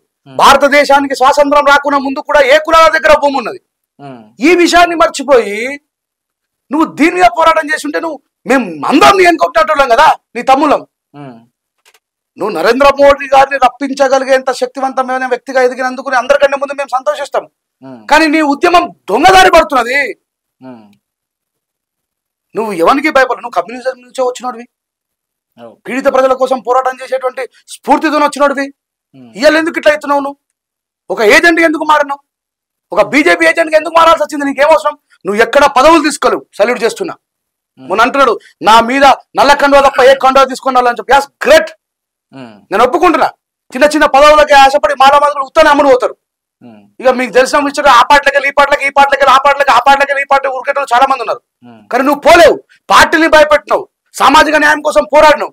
కానీ ఈ రోజు ఎందుకైనా ఇట్లా అంటున్నా, రాజ్యాంగ వ్యతిరేకమైనటువంటి పోరాటం చేసి మనవాళ్ళ చేతిలో పోయిన. ఇప్పుడు గుర్తుకొచ్చింది రాజ్యాంగ వ్యతిరేకమైన పోరాటం మీద 30 ఏళ్ళ సంది గుర్తు రాలేదా? ఎప్పుడు ఉన్నది 30 ఏళ్ళ సంది ఉండరు కదా. రాజ్యాంగానికి వ్యతిరేకంగా జరిగే ప్రతి పోరాటంలో మాలలు మాదిగలు రాజ్యాంగాన్ని కాపాడుకునే దిశలో ఎప్పుడు ఉన్నారు. అవును, ఈ రోజు కాదు నేను అనేది. కానీ ఈ రోజు అన్న తీసుకున్నటువంటి స్టాండ్ ని, దొడ్డిదారులు తీసుకొస్తున్నటువంటి దీన్ని వ్యతిరేకించడంలో మౌనం పాటిస్తున్నారు. అయితే ఇంకొకటి, నాకు చాలా మంది మీ అభిమానులు ఫోన్ చేశారు. అంటే జర మీతో ఇంటర్వ్యూ చేసిన కాబట్టి మీరు పరిచయం ఉంటారని తెచ్చి చేసిండ్రు. రాజేష్ అన్న ఒకసారి అడుగు, మేము మాది వాళ్ళమే, ఆయన అంటే మాకు చాలా అభిమానం. అన్న ఎందుకు ఇప్పుడు మేము ఏ కులం లేదు, అంబేద్కర్ అయినా మేము దేవుడుగా నమ్మి మేము భావిస్తున్నాము. మాకు ఏ కులం లేదు, ఏ మతం లేదు. అన్ననే ఒక ఆదర్శం తీసుకున్నాం. ఇప్పుడు అన్ననే ఒక కులం మాట చెప్పుట, మాది వాళ్ళని తిట్టడమో లేకపోతే నా కులమే గొప్ప అని చెప్పడమో ఇది చూస్తుంటే మాకు బాధ అనిపిస్తుంది. అన్న ఏంది అనేది మిమ్మల్ని అడగమని నాకు ఫోన్ చేసి అడిగి పేరు చెప్పమంటే చెప్తా కానీ నేను వద్దంటే నేను మీటింగ్ లో గద్దరన్న మాల కులానికి చెందిన వ్యక్తి, కానీ పీడిత ప్రజల కోసం రాసిండు పాడిండు. గూడంజన్న మాల కులానికి చెందిన వ్యక్తి, కానీ పీడిత ప్రజల కోసమే రాసిండు పోరాడిండు. కత్తి పద్మారావు, భుజ తారకం సార్ మాల కులానికి చెందిన వ్యక్తులు, వాళ్ళు పీడిత ప్రజల కోసమే పోరాడిండ్రు. నేను వాళ్ళ మార్గంలో కదిరి కృష్ణ చూపించినటువంటి బాబాసాహెబ్ అంబేద్కర్ బాటలో నడిచిన నేను నా ఎంబడ తిరిగి నాతో తిన్న వాళ్ళకి తెలియదా నేను ఎంతమంది మాదిగల కోసం పోరాడి నేను జైలుకు పోయినా, ఎంతమంది మాదిగల కోసం పోరాడి నేను ఇలా కోట్ల చుట్టూ తిరుగుతున్నాను, ఈ విషయం వాళ్ళకి తెలియదు. మీరు నోరు తెలవకపోతే ఇప్పుడు నాకు అక్కడ మాలల దగ్గరనే ప్లాట్ఫామ్ దొరికింది. నేను అక్కడ చెప్పిన మీరు మాలలు మనువాదులు అని చెప్పి అంటున్నారు, ఎందుకు వాళ్ళని అట్లా వ్యతిరేకించడం? మాలలు మనువాదులు అయితే మరి వీళ్ళంతా ఎవరు? గోరెడ్డి వెంకన్న ఎవరు? గద్దరన్న ఎవరు? జయరాజన్ ఎవరు? వీళ్ళంతా ఎవరి కోసం పోరాడినరు? నక్సలిజంలో పనిచేసి వాళ్ళ రాత, వాళ్ళ రచన, వాళ్ళ పాట అంతా కూడా పీడిత ప్రజల కోసం ఉపయోగపడ్డది కదా. గద్దరన్న రాసింది కదా, బాంచెను బాంచేనంటూ గులాపో నీ దొర అంటూ ఎన్నాళ్ళు బతుకుతావురా మాలన్నా నువ్వు ఎదురు తిరగవేందిరో మాదిగన్నా, నీ చెల్లె నీ అక్క చెల్లెళ్ళను అసేతు సై అని అంటే చిన్నబోయి కూసున్నవా మాలన్నా నువ్వు సింహమోలేవరో మాదిగన్నా. ఇప్పుడు నువ్వు తిడుతున్నావు, మాలలు దొంగలు అంటున్నావు, మాలలు మనవాదులు అంటున్నావు, మాలంతా కూడా మమ్మల్ని దొబ్బి తింటారు అంటున్నావు, మాలంతా మమ్మల్ని దోసుకొని తింటారు అంటున్నావు. మరి ఇప్పుడు నేను ఆ కులానికి నాయకత్వం వహిస్తే తప్పేది అంటున్నా? నువ్వు నీ పోరాటం మాదిగల మీద, ఇప్పుడు మనువాది మీద, మనువాదులకు సహకరించే వాడి మీద, రాజ్యాంగాన్ని చించేవాడి మీద, రాజ్యాంగాన్ని తూట్లు పొడుస్తున్న వాడి మీద, రాజ్యాంగాన్ని కాపాడే దిశగానే నేను ఉంటా. రాజ్యాంగాన్ని కాపాడే వాళ్ళు ఎవరైనా సరే, పంజాబ్ లో పోరాటం జరిగితే వాళ్ళకు నేను మద్దతుగా ఉన్నా, ముస్లింలకు ఎన్ఆర్సీ పేరు మీద ఉంటే నేను మాలకు మద్దతుకున్నా. ఇలా మాలలు భారత రాజ్యాంగాన్ని కాపాడే దిశలో ఉన్నారు కాబట్టి నేను ఆ ప్లాట్ఫామ్ ఎక్కిన. 17 సంవత్సరాలు ఎప్పుడు ఎక్కలేదు. రాని నా మాదిగ సామాజిక వర్గంలో ఉన్నటువంటి మానవతావాదులు భారత రాజ్యాంగంకి రక్షణగా నిలిచి రేపు పొద్దుగల మన విశారదన్ మహారాజ్ గారు మీటింగ్ పెట్టమని, రాజ్యాంగం వ్యతిరేకంగా జరుగుతున్న ఈ వర్గీకరణ నేను వ్యతిరేకిస్తున్నా, 100% పోతా, 100% పోతా. సభా టీవీ మీ టీవీ ఛానల్ ముఖంగా చెప్తున్నా. రేపు గాలి వినోద్ కుమార్ అని పెట్టమని, ఈ వర్గీకరణ భారత రాజ్యాంగం ప్రకారం జరగట్లేదు, ఇది బీజేపీలు తీసుకొచ్చిన వర్గీకరణ, ఇది మా జాతులు విచ్ఛిన్నం చేస్తుంది, మాకు అవసరం లేదని చెప్పి పెట్టమని నేను పోకపోతారు. మరి విచ్ఛిన్నం చేస్తుంటే కలవాలంటే ఏం చేయమంటావు? ఓళ్ళు చదవాలా, కలవాలంటే ఏం చదవాలి? ఎవరు? బాబాసాహెబ్ని చదవాలి, బాబాసాహెబ్ని చదవాలి. మనం ఆ సామాజిక రుగ్మతల నుంచి, ఆర్థిక రుగ్మతల నుంచి బయటపడాలి. అది చెప్పరు ఎవరు? డప్పు కొట్టుకుంటానే బతుకు, చెప్పులు కొట్టుకుంటానే బతుకు, ఆనే బతుకు అంటే ఎట్లా? మాదిగలు సామాజిక కులవృత్తి చేస్తే తప్పేంది? చాలా మంది చేస్తారు, ఎవరు దాని చేస్తారు కదా, దాంతో ఇన్కమ్ సోర్సే కదా. ఏ డప్పు కొట్టి నా మాదిగ జాతిలో ఒక ఆయన 1,00,000 రూపాయలు సంపాదించడం చూపెట్టు. మనకి ఏం అవసరం? అది ఎవడు సంఖ్యలు లేచింది మనకు అవసరం? బదిలే చదువుకో, కలెక్టర్గా, టెక్నీషియన్ గా. ప్రవీణ్ కుమార్ సార్ కూడా అదే చెప్తారు కదా. అదే చెప్తున్నానండి, మన అందుకే ప్రవీణ్ కుమార్ సార్ పక్షాన నిలబడ్డాం కదా మేము. ప్రవీణ్ కుమార్ సార్ పక్షాన మాలలు నిలవలేరా? ఆయన సామాజిక న్యాయం బీఎస్పీ అని చెప్పి పోరాడినాడు, నిలవలేరా? ఏమో నాకు తెలియదు, నిలబడరు. వాళ్ళకు తెలుసు, నాకు తెలుసు, నేనే కదా. నేను లేనా సార్ పక్షాన? ఉన్నావా? ఎందుకు లేను? ఉండే పాటలు పాడితే కదా. మరి ఇప్పుడు చూసే దృష్టికోణం అందుకే స్పష్టంగా వినాలే. రాజేష్ అన్న ఏబిసిడి వర్గీకరణ వ్యతిరేకించట్లేదు, మనువాదం ద్వారా తెచ్చుకోబోతున్న ఏబిసిడి వర్గీకరణ వ్యతిరేకిస్తున్నాడు. రాజ్యాంగబద్ధమైన ఏబిసిడి వర్గీకరణ పోరాటానికి నేను కూడా వాళ్ళతో పాటు నిలబడతా. రాజ్యాంగబద్ధంగా జరగాలి. Article 341 what is the fundamental ఏం చెప్తుంది? అది స్టేట్ చట్టం చేయాలా, చేసిన తర్వాత ఉభయ సభలలో పాస్ కావాలా, రాష్ట్రపతి ఆమోదం పొందిన తర్వాత పార్లమెంట్లో బిల్లు కాబట్టి చేసుకో. ఎవరైతే మాదిగా సామాజిక వర్గం ఎదగకుండా వాళ్ళని తొక్కేసే నేను మనువాదినా? వాళ్ళని అన్నదమ్ములు కాదా? అంటే మీకు ఎక్కువ జాబులు వస్తున్నాయి అనే ఉద్దేశం. చదువుకుంటూ వచ్చే ఇంతకు ముందే జాబుల పర్సెంటేజ్ గురించే కదా. గురువు గారు ఇప్పుడే చెప్పినా, నీకు టీచర్ జాబ్ రావాలంటే బీఈడి చదవాలా. నా వాటా ప్రకారం నాకు 5వ తరగతికే ఇయ్యమంటే నీకు ఎవడు ఇవ్వడు. చదువు. మాలలు కుల వృత్తులను దాటి చదువు వైపు పరిగెట్టిరు కాబట్టి వాళ్ళకి వచ్చినాయి. దాని తర్వాత వృత్తి చేసారు వాళ్ళు మాలలు. మనుషులు చచ్చిపోతే కాలబెట్టే వృత్తి మాలలది కాదా? చెరువులలో నీళ్ళని సమానంగా పొలాలకు పెట్టే వృత్తి మాలలది కాదా? ఊర్లలో కావలి కాళ్ళు మాలలు కాదా? ఇప్పుడు ఊర్లలో ఎక్కడ ఏం జరిగినా సరే ఈ విషయాన్ని బయటకు చెప్పాలా, చేయాలనే వార్తాహరులు, సుంకరులు మాలలు కాదా? మాలల కుల వృత్తి లేకపోవడం బట్ కాకపోతే మెజారిటీ ఇప్పుడు ఊర్లలో ఎవరు ఉండరు. మా అంటే నువ్వు చెప్పిన దాంట్లో ఆ కాటికాబర్ ఎవరన్నా ఉంటే వాళ్ళు బేగరోళ్ళు అందుకే ఒక మంచి ఎగ్జాంపుల్ చెప్తా. మాదిగలు వెనుకబడడానికి మాలలు ముందుకు పోవడానికి గల కారణం ఏంటంటే ఒక 40 కుటుంబాలు మాదిగ కుటుంబాలు ఉన్నాయి, ఒక 40 కుటుంబాలు మాల కుటుంబాలు ఉన్నాయి ఊర్లో. ఇది సహజంగా తెలంగాణలో జరిగేటువంటి చర్య. ఇది మన సమాజానికి తెలవాలి. 40 కుటుంబాలలో ఉన్నటువంటి మాదిగలు 40 మంది డప్పు కొట్టబోతారు, 40 మంది డప్పు కొట్టబోతారు. ఇక్కడ 40 మంది మాల ఫ్యామిలీలల్లా ఒక తలారైన, 2 నీరటోళ్ళు లేదా 3 నీరటోళ్ళు, 4 సుంకరోళ్ళు, కావలికాలు, ఓ 10 మంది పక్కకు పోతే 30 మంది మిగతా వేరే వేరే పనులు చేసుకుని బతుకుతారు. ఇక్కడ స్వీయ బానిసత్వంలో సంఖ్యలు వేసుకుంటుంది నా మాదిగ సహోదరులే. వాళ్ళని ఎట్లుంటది కొడతా ఊర్లలో నాకు తెలుసు. మా ఊర్లో అయినా ఏ ఊర్లో అయినా సరే 40 మందిలో ఎవరైనా పుష్కర డప్పు కొట్ట రాకపోతే వానికి 500 రూపాయలు జుర్మానా అంటారు. మళ్ళీ 40 మంది ఏదైనా కార్యక్రమం జరుగుతుంది, ఊర్లో పండుగ జరుగుతుందో, ఎవరైనా చచ్చిపోయిందో ఏదైనా ఉంటది కదా, వాళ్ళ కమిటీలో ఏం నిర్ణయిస్తారంటే 40 మంది డప్పు కొట్టాలి. 40 మందిలో 40 మంది డప్పు కొట్టవలసిందే. ఎవడైనా వేరే పని చేసుకుంటా అంటే ఒప్పుకోరు, లేకపోతే మనకి 500 రూపాయలు జుర్మానా రాస్తారు. 4 కొడితే సరిపోతుందిగా. 10,000 రూపాయలు పంచుకుంటే మంచికి 2,500 రూపాయలు వస్తాయి. మిగతా వాళ్ళు వేరే పని చేసుకోవచ్చు కదా. అట్లా కాదు, మన 4 డప్పే కొట్టాలి. అంటే కొన్ని తానా అట్లా ఏం లేదు, నువ్వు అన్నట్టే జరుగుతుంది. అంటే రానున్న రోజులలో జరుగుండొచ్చు కానీ పూర్వం మొత్తం కూడా అట్లానే ఉన్నారు. అంతెందుకు, ఇప్పుడు మన నిజామాబాద్ జిల్లా మా ఆర్మల్ పరిసర ప్రాంతాల్లో కూడా మంచిగా తమ్ముళ్ళు బూట్లు వేసుకొని చేసేటన్న పోయే టైంలో వాళ్ళు చచ్చిపోయినట్టు పుష్కరా, వాడు అదే బూట్లు అదే మంచి టిక్ టాక్ పోయి డప్ప ఒక గంట సేపట్ల ఆ చెవును తీసుకుపోయి వాడేసి రావాల శ్మశానం కన్నా చెప్పి ఒక గంట సేపు డప్పు కొట్టినటువంటి చర్యలు నేనే చూసిన. ఇది స్వీయ బానిసత్వం కదా. అది పోవాలంటే ఏం చేయాలి? తీసి ఈజీలు కుట్టాలా. ఇప్పుడు దప్పుని సృష్టించింది, దప్పుని కొట్టింది ఈ దేశంలో మాదిగలు అయితే మ్యూజిక్ థియేటర్లలో ఎవరు వాయిస్తున్నారండి? ఏ మాదిగలు వాయిస్తున్నారు? చెప్పులు తయారు చేసి అదే చెప్తున్నా, చెప్పులు తయారు చేసింది మాదిగలే. కానీ పారాగన్ వేలాది కోట్ల రూపాయలు సంపాదిస్తుంది అగ్రకుల పొడే. బాటా ఫ్యాక్టరీలో వేలాది కోట్లు సంపాదిస్తుంది అగ్రకుల పొడే. అది ఏ మాదిగ దగ్గర లేదు. దప్పులు తయారు చేసింది మాదిగలు, దప్పులు కొట్టింది మాదిగలు. దప్పు విద్య వాళ్ళ దగ్గర నుంచి నేర్చుకొని పోయి స్టూడియోలలో ఉండి మంచిగా టిక్ టాక్ అని చెప్పేసి రోజు 10,000 రూపాయలు డప్పు వాయిస్తూ సంపాదిస్తా ఉన్నాడు. అంటే వాస్తవానికి సరే నువ్వు ఇదొక కారణం కావచ్చు, కానీ చాలా మంది ఆల్రెడీ మాలలు జర మంచిగా చదువుకురు, వాళ్ళకి జాబులు వచ్చినాయి, వాళ్ళు కొంత వదులుకుంటే వీళ్ళు కూడా వాటా సమానం అవుతుంది కదా. సమానత్వం అంటే గదే కదా. నేను ఏమంటున్నా, నీ ప్రేమంటావు చదువుడు బంద్ చేయమంటావు? మాలలో చదువుడు బంద్ చేయమని కాదు, వీళ్ళకి పర్సెంటేజ్ పెంచురు అంటున్నా. వాళ్ళ జనాభా ఎక్కువ నమ్మేమో మాకు తక్కువ వస్తుంది. మాలల జనగణన ఎవరు చేసిండు? ఏ ప్రభుత్వం చేసింది? అసలు జనాభా లెక్కలు ఇప్పుడు కులగణన జరగలేదు. కులగణన జరగకుండా మాలల జనగణన జరగకుండా మాలలు ఇంతే ఉన్నారని చెప్పి ఎట్లా డిసైడ్ చేస్తారు? నేను ఏమంటున్నా, మాలల కంటే మాదిగలు ఎక్కువ ఉంటే రిజర్వేషన్ ఎట్లా పోవాలో అట్లా పోతుంది. మాదిగలకి ఇంతే ఉన్నారు, మాలలకి ఇంతే ఉన్నారు అని చెప్పి వీళ్ళు ఎట్లా చెప్తారు? వీళ్ళ ప్రభుత్వం ఉన్నది, చిత్తశుద్ధితో చేయాలి, జనగణన చేయాలి. మాలలు ఎందరు ఉన్నారు, మాల ఉపకులాలు ఉన్నాయి, మాదిగలు ఎందరు, మాదిగ ఉపకులాలు, ఎవరు వాట వాళ్ళకి ఏమంటున్నాం? తప్పంటే మాదిగలు ఎక్కువ మాదిగలకి ఎక్కింది ఎవరు కాదంటారు?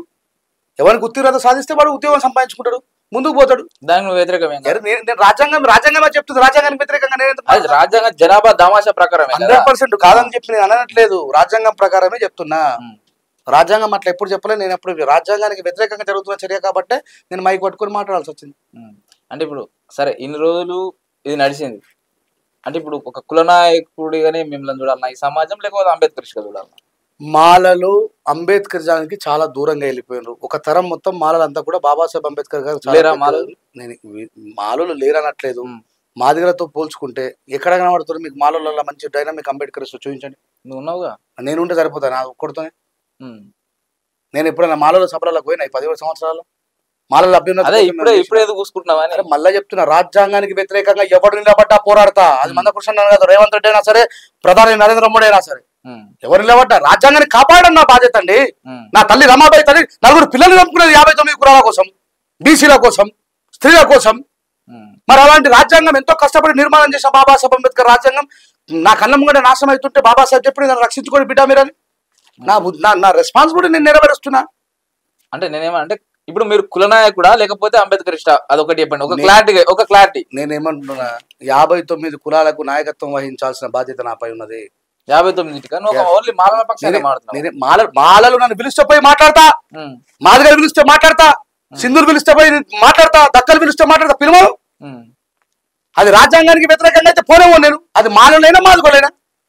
నేను కులం ఇంతసేపు ఎంత సామాజిక న్యాయంగా పోయినా రంజల్ రాయేష్ మాలోడు, ఆయనకు కుల పిచ్చి ఉంటుందని మాట్లాడినటువంటి గాడిద కొడుకులు లేరా? ఆ కులంలో ఉండడం నా తప్ప? ఎవరు ఏ కులంలో మరి ఈయన మాలోలో సభలో పోయి మాట్లాడినంత మాలోడు అయిపోయినా అంటే మరి అంతకుముందు నన్ను ఎంత గొప్పగా విషయం కామెంట్ పెడుతురు కదా, చాలా మంది మాట్లాడుతారు కదా.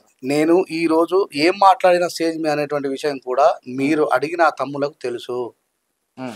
అందుకే నేను క్లారిటీకి ఇచ్చిన, నేను రాజ్యాంగబద్ధమైన ఏబిసిడి వర్గీకరణకు వ్యతిరేకం కాదు. మనధర్మ శాస్త్రం ప్రకారం తీసుకొస్తున్నటువంటి ఏబిసిడి వర్గీకరణకు వ్యతిరేకం. ఏబిసిడి వర్గీకరణకే కాదు, రైతు నల్ల చట్టాలకు వ్యతిరేకంగా ఉన్న, ఎన్ఆర్సీకి వ్యతిరేకంగా ఉన్న, రాజ్యాంగాన్ని ఉల్లంఘిస్తూ జరిగిన ప్రతి చట్టాన్ని నేను వ్యతిరేకించిన. దాంట్లో భాగమే ఈ చట్టం తప్ప నాకు ప్రత్యేకంగా ఈ చట్టం మీద ఏ కోపం లేదు. ఒకవేళ ఇది తప్పనుకుంటే ప్రివ్యూస్ నా వీడియోస్ కొట్టుకొని చూడమండి. ఎన్ఆర్సీకి వ్యతిరేకంగా నేను పోరాడినో లేదు, రైతు నల్ల చట్టాలకు వ్యతిరేకంగా నేను పోరాడినో లేదు. కింద కామెంట్ పెట్టేటోడికి అంబేద్కర్ తెలియదు, నోటఫీస్ తెలియదు, ఏం తెలియదు, చదువురాని గాడిద కొడుకులు 10th క్లాస్లోనే drop out, intermediate drop out, మన విషయం ఏముందో చూడరు, కింద కామెంట్లు పెడతారు. అంటే అసొంటోళ్ళే మేధావర్గం కూడా అంటుంది కదా. సరే కింద కామెంట్ పెడితే కొంత తెలియక ఎవరైనా విడత పెట్టవచ్చు. మేధావి వర్గం మాట్లాడితే నేను వాళ్ళకి కౌంటర్ ఇవ్వాలేనా? యాజ్ బాబాసాహెబ్ అంబేద్కర్ గారి వారసుడిగా అది నా బాధ్యత. ఇచ్చిన కదా కౌంటర్, ఇచ్చిన. ఇలా తిట్టుకున్నంత మాత్రాన శత్రువులు, వాళ్ళని శత్రువు అనుకుంటే నా తప్పులేదు. నేను తప్పు చేసిన ప్రశ్నించాలి. అదే అంబేద్కరిజం అంటే. ఇంత అంటే సరే, ఇప్పుడు ఇది అవుతుందని ఈ పాట పాడుతురు, పోయి సభలలో మాట్లాడుతురు. ఇది ఏది జరగక ముందుకే, ఈ సుప్రీంకోర్టు జడ్జిమెంట్ రాకముందే మాల పాట వాడినావు కదా. అవును, మరి అప్పుడు పూసుకున్నట్టు కదా. ఇప్పుడు ఇది అవుతుందని రాజ్యాంగాన్ని కాపాడడానికి కోసం అంటున్నావు కదా. ఇది ఏది పంచాయతీ లేనప్పుడే, ఈ లొల్లి లేనప్పుడే నువ్వు వాడినావు కదా. అవునండి, మరి మాదిగోలో ఎర్ర ఉప్పాలన్నా, ఓ సంపన్న మాలలారా వెన్నుపోటు మానుకోండిరా, మా వాట ఉందే కాడా మీతోటి బుద్ధి మానుకోండిరా అని పాట రాసిండు. మరి నేను ఆయనను మనసులో పెట్టుకున్నానా? ఆయన చచ్చిపోయినప్పుడు నేను పాట పాడినా అంటే నాకు కులపిచ్చున్నానంట. అంటే ఆయన మాట్లాడింది, ఆయన రాసిన దాంట్లో ఆయన ఒక ఆవేదన కూడా ఉండొచ్చు కదా.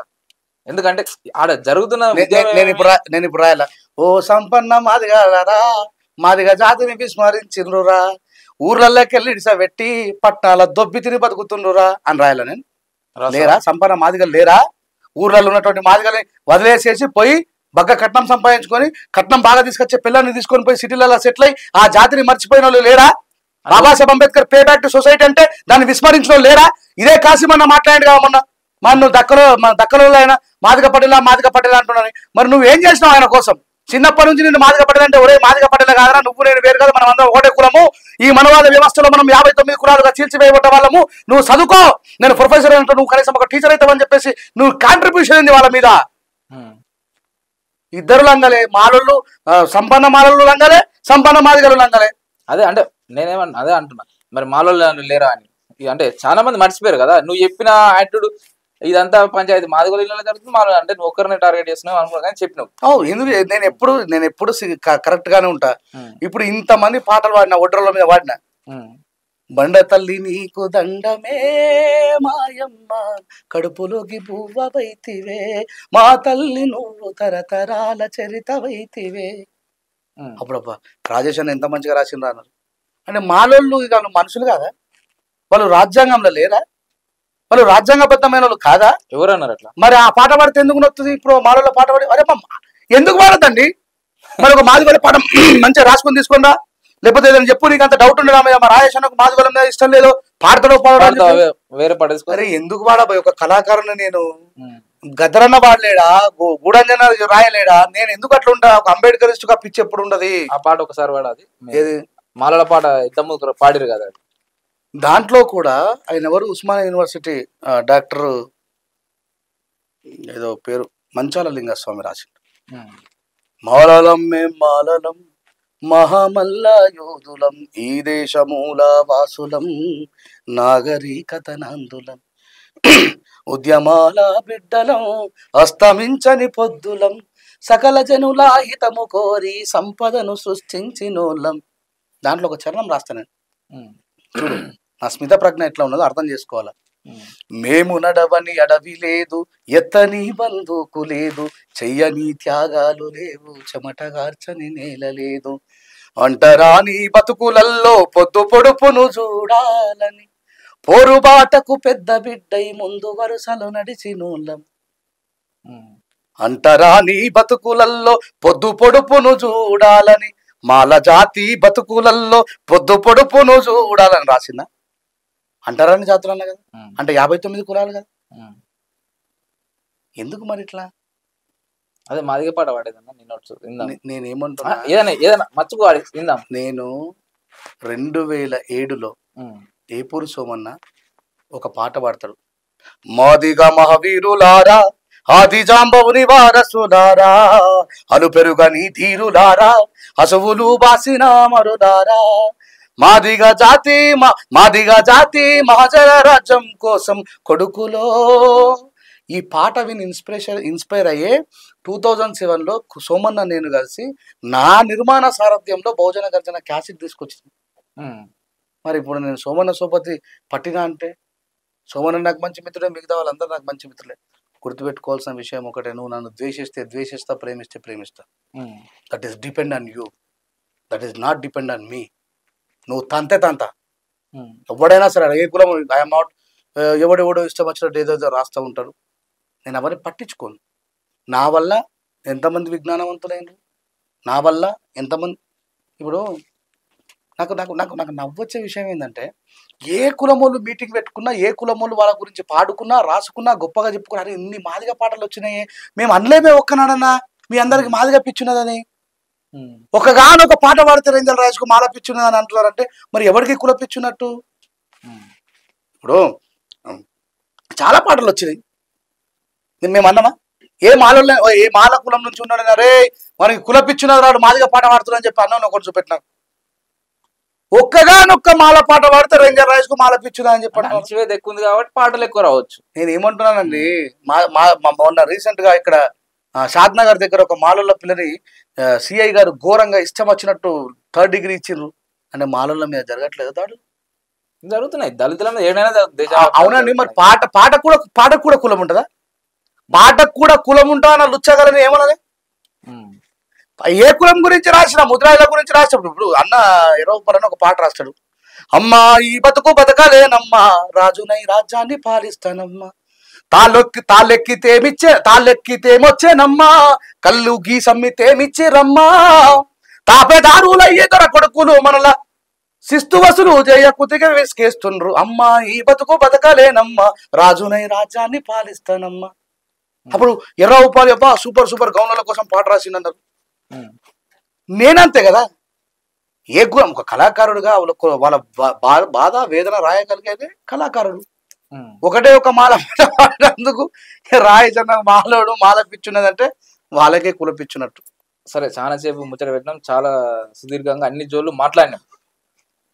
ఇక చివరిగా ఆఖరి రాగం, అసలు నీ లక్ష్యం ఏంది? ఇన్ని రోజులు అయితే అంబేద్కరిజం ఒక లక్ష్యం ఉండే, ఇదంతా ఇప్పుడు ఇవన్నీ కొంచెం గడిబిడి ఉంది కాబట్టి ఇప్పుడు నీ లక్ష్యం ఏంది? ఇప్పుడు నా లక్ష్యం ఒకటే, బాబాసాహెబ్ అంబేద్కర్ గారి ఆలోచన విధానాన్ని ఈ దేశం ఉన్న సబ్బండ వర్గాలకు చేరవేయాలి, అంతే.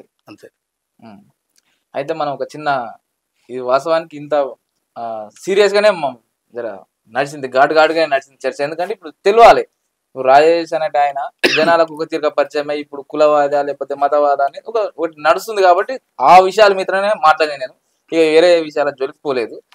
అయితే ఇక మన దాంట్లో మన సూటి ముచ్చట ప్రోగ్రామ్ లో ఒక చిన్న రౌండ్ పెట్టుకున్నాం ఆఖరికి. ఇంత ముందుకు ఆశ పాట లేక మనం పాటల బండి చేసినప్పుడు, ఇప్పుడు నేను కొన్ని ఫోటోలు నీకు చూపిస్తా, నువ్వు మాట్లాడొద్దు, సైగలతోటి వాళ్ళెవరో నాకు అర్థమవుతాడు చెప్పాలి.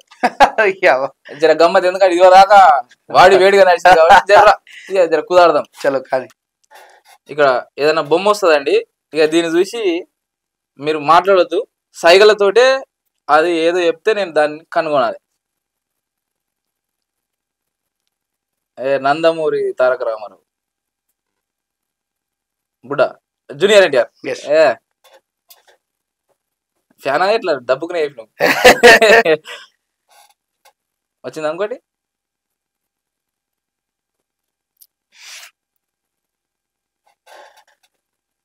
సరదా అయిందా?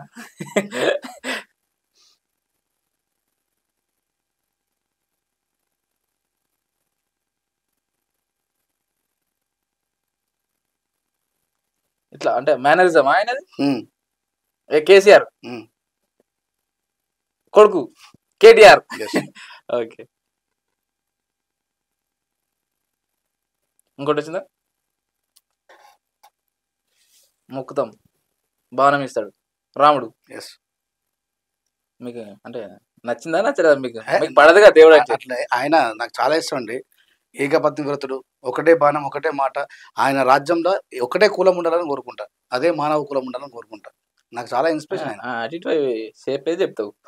అట్లా నిజమాలే మారిందా?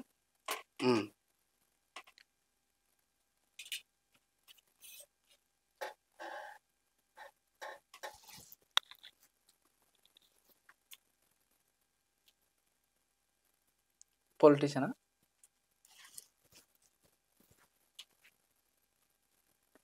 ఏం పొలిటీషియన్ అర్థం కాదు. ఏనుగు తొండం. ఏనుగు తొండం పొలిటీషియన్. ఇప్పుడు బిఎస్పీ బిఎస్పీగా పాతది ఆర్ఎస్ ప్రవీణ్ కుమారా? వచ్చిందా? డప్పు ఉద్యమం, బ్లాక్ కండువా మందకృష్ణ. ఆయన బ్లాక్ కండువా వేసుకుంటారు ఎప్పుడు మీద అదేది అదే వేసుకుంటున్నారు. ఇప్పుడు ఆయన గురించి చర్చ వచ్చింది ఇంతసేపు. మరి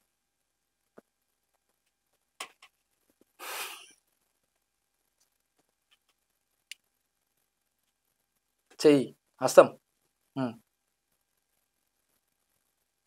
ఇప్పుడు చిన్న, ఇప్పుడు హస్తం చిన్న. ఇంకా అంటే చిన్న ఆయన రాజకీయ నాయకుడే. హస్తం పొట్టి ఉంటాడు. పుసుకున్న రేవంత్ రెడ్డి.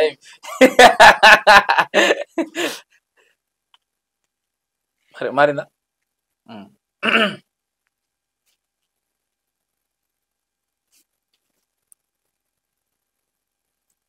పువ్వు రాజకీయం.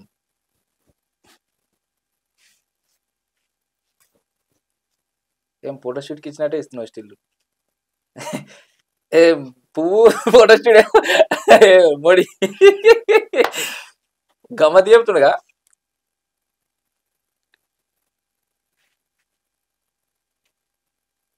ధ్యానం చేస్తాడు బుద్ధుడు. గిట్ల అల్కా ఉంటాయి మీకు రోజు చేసే పనే.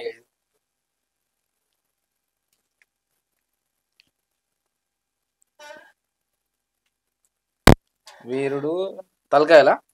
రావణాసురుడు. గిసడు అన్ని ఈజీగా వస్తున్నాయి నాకు.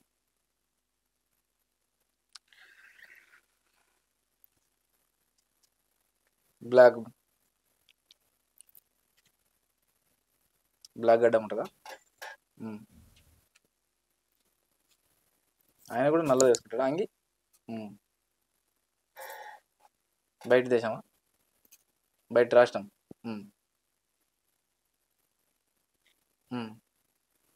అద్దాలు పెట్టుకుంటాడు, గడ్డం ఉంటుంది, నల్లది. నలుపు అంటే నల్ల మనిషా? నల్లల కోసం పోరాడాడు నెల్సన్ మండేలా.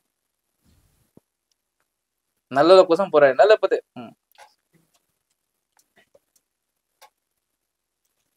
నలుపు ఉద్యమకారుడు. బ్లాక్ గడ్డం ఉంటుంది, పక్క రాష్ట్రం. కేరళనా, కర్ణాటకనా, తమిళనాడు. నలుపు అంటే పెరియారా? ఓహో, మీదేగా ఇదంతా.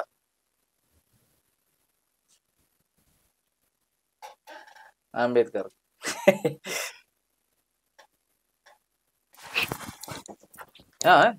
ఏమే పాట పాడతాడు, డాన్స్ చేశాడు.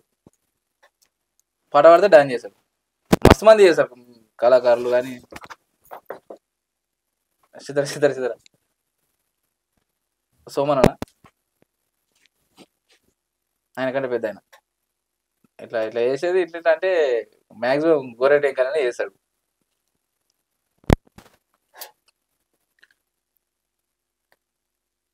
ఆయన కూడా సింగరేనా? పెద్ద ఎంటికలు గడ్డం ఉంటుంది.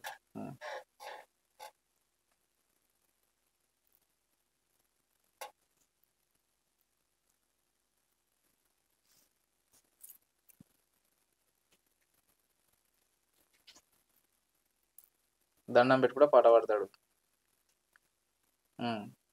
మంచిగా డాన్స్ చేస్తాడు. మంచిగా అంటే మెల్లగా డాన్స్ చేస్తాడు, నిదానం మనిషి కానీ పాటగాడు. గడ్డం ఎంటికలు పెద్ద మనిషి బుడ్డ ఆయన Gaddar. Okay, right right. Okay, ధన్యవాదాలే మేము అడగంగానే వీడికి వచ్చి, ఎందుకంటే ఇప్పుడున్న జరిగిన పరిస్థితుల మీద సమగ్రంగా జరిపినాం. సరే నీదొక్కందే కాదు, మళ్ళీ చూసేటోళ్ళు అప్పుడే ఆత్ర పడకుర్రి. అవతలోళ్ళు అసలు ఇప్పుడు ఈయన ఒక వర్గం ఏం జరుగుతుంది అన్యాయం అనేది ఈయన చెప్పిండు, ఇంకొక వర్గం ఏం చెప్తుందో అది కూడా మన ఇజం టీవీలో చూపిస్తా. ఇంకేమన్నా నేను మళ్ళీ ఒకసారి చెప్తున్నా, రాజ్యాంగబద్ధమైన ఏబిసిడి వర్గీకరణకు నేను 100% మద్దతు. దొడ్డిదారిగా అది కూడా బీజేపీ వాళ్ళ చేత రాజ్యాంగానికి ఉల్లంఘన కలిగించేదానికి మాత్రం నేను వ్యతిరేకం. అంతే. ఎస్, ఇది ఇక్కడ రెంజల్ల రాజేష్ ముచ్చట. ఇక నెక్స్ట్ ఇంకొక ఇంటర్వ్యూ ఇదే అంశం మీద మనం పెట్టుకుందాం. అంతవరకు మీరు చూస్తూనే ఉండరు ఇజం టీవీ.